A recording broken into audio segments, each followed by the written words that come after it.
From their imprisonment on Zendikar, the Eldrazi Titans emerged, supremely powerful and hungry, devouring everything in sight.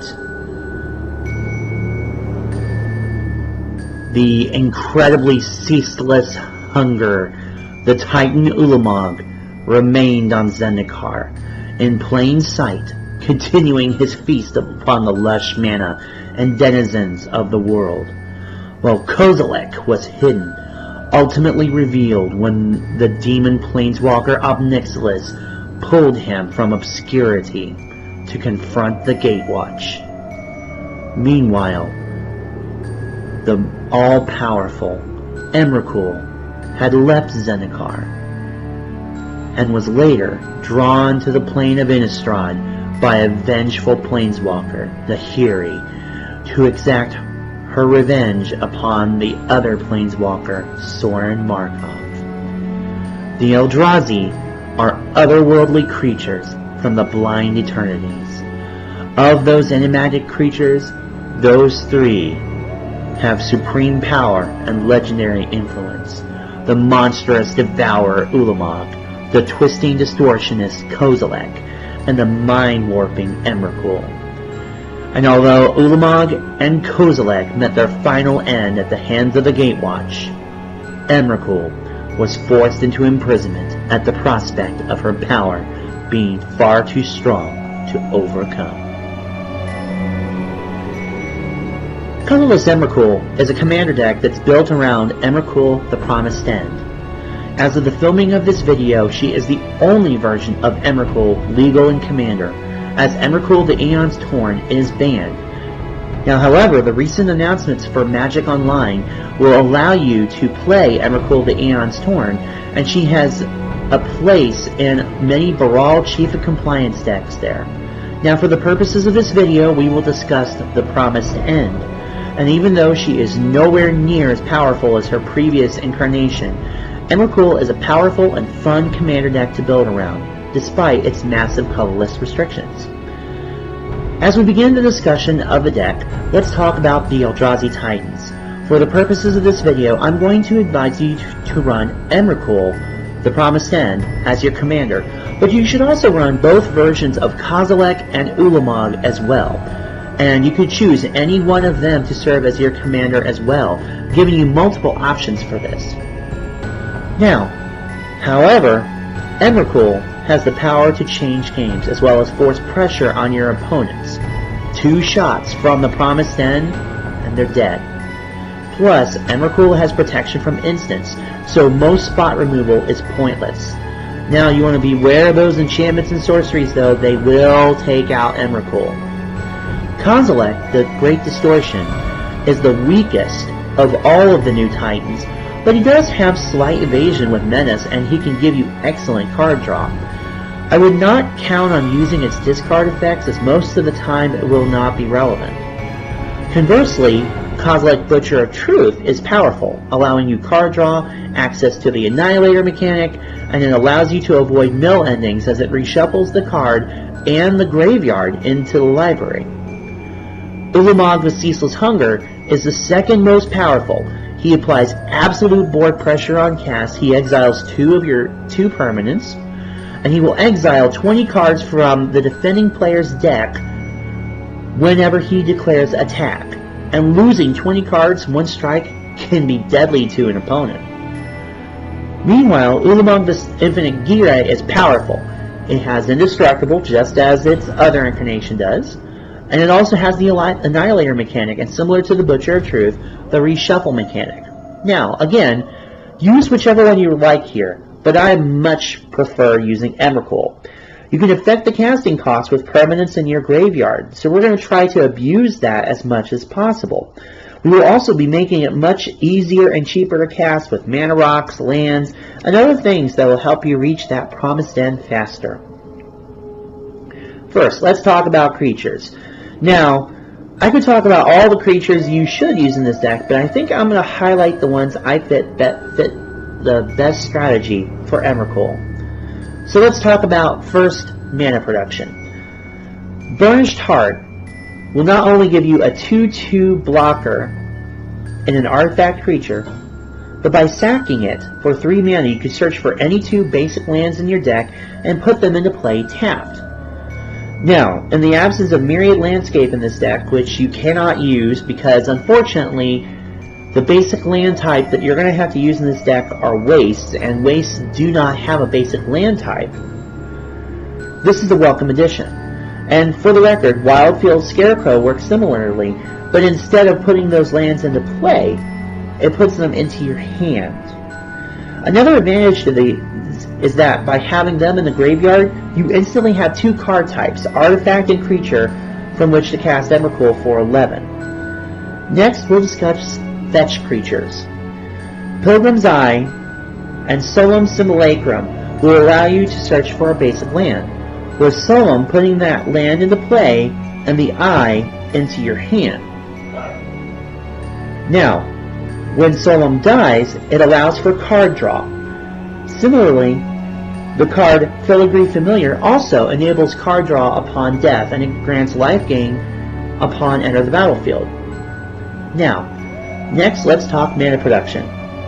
The best creatures that I could find for this strategy are Palladium Mirror, Opaline Unicorn, and Hedron Crawler. Opaline Unicorn lets you tap for any colored mana, which is not necessarily required in this deck, but it's again a mana dork, right? Palladium Mirror lets you tap for 2 colorless mana, which is infinitely better, and the Crawler will let you tap for 1 colorless mana, which is again it makes it easier to cast your spells. Now, let's talk about the most intriguing creature in the deck in terms of mana production without actually having it. Conduit of Ruin. Conduit does not tap for mana. It instead carries a similar cost reduction clause like Eye of Ugin, reducing casting costs of 1 creature spell a turn by 2 colorless mana. This allows you to play your first creature spell for less, which means that without any cards in the grave, Emrakul is 11 on cast versus 13. Finally, let's talk about Oblivion Sower. This is a creature that will allow you to exile 4 cards from the top of an opponent's library, and if any lands are revealed, they are put into play under your control. This will help your mana production.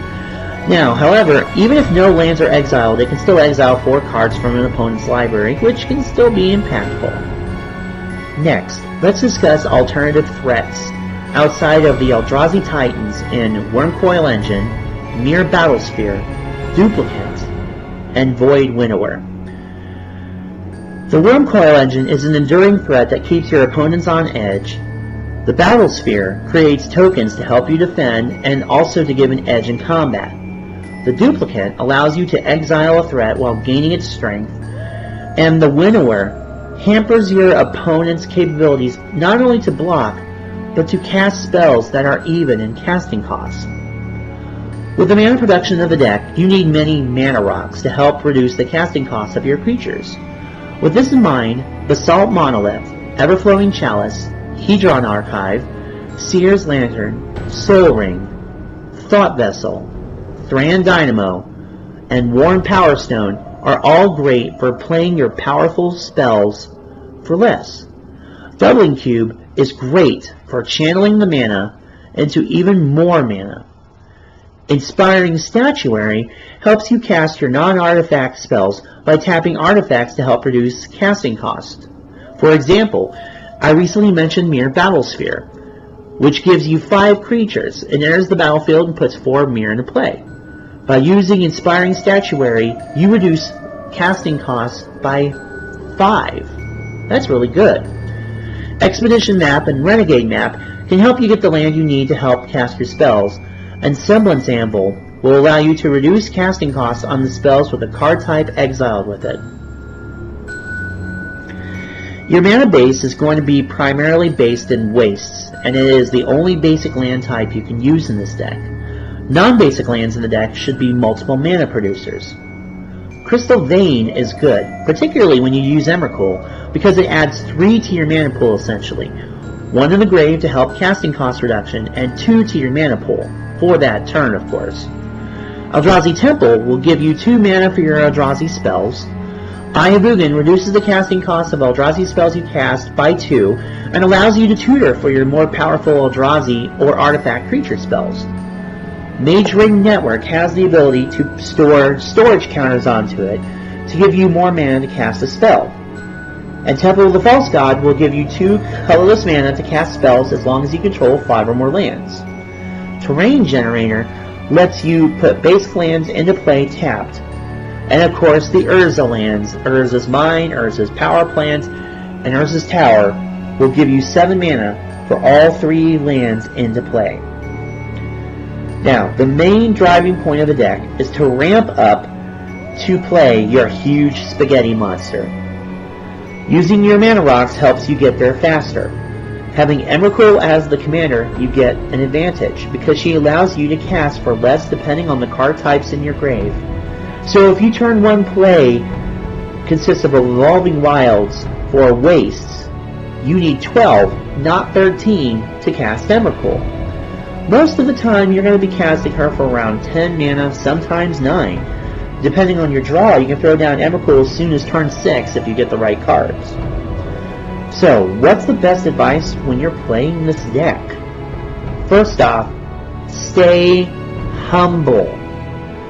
If you play this deck as if you have the biggest cannon at the table, which you more than likely do, but if you are pronounced upon it, saying, I'm the greatest guy here and I'm going to smash you all down, you're going to get bounced out first. Secondly, just because you can cast Emrakul does not always mean you should. Using Emrakul means you are going to try to Mindslaver someone.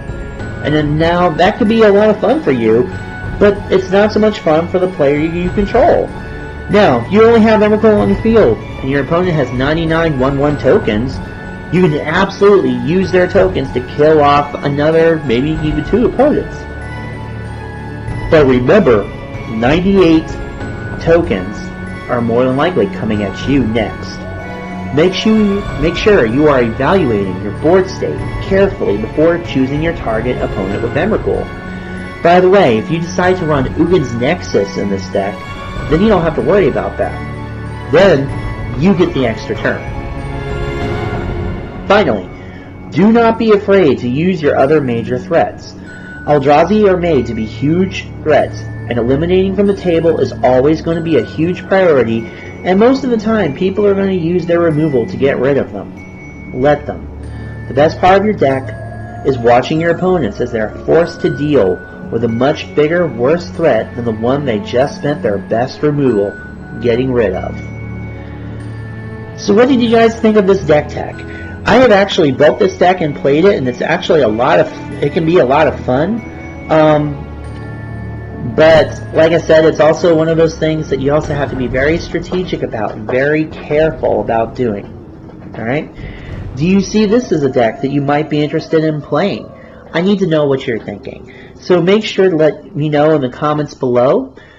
And if you haven't already, please remember to like or subscribe to the channel. And please remember to stay tuned to the channel. We've got some more content coming along the way.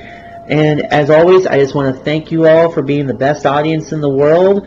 Until the next time, this is Neresis. You're the best audience in the world. And once again, good luck. High five.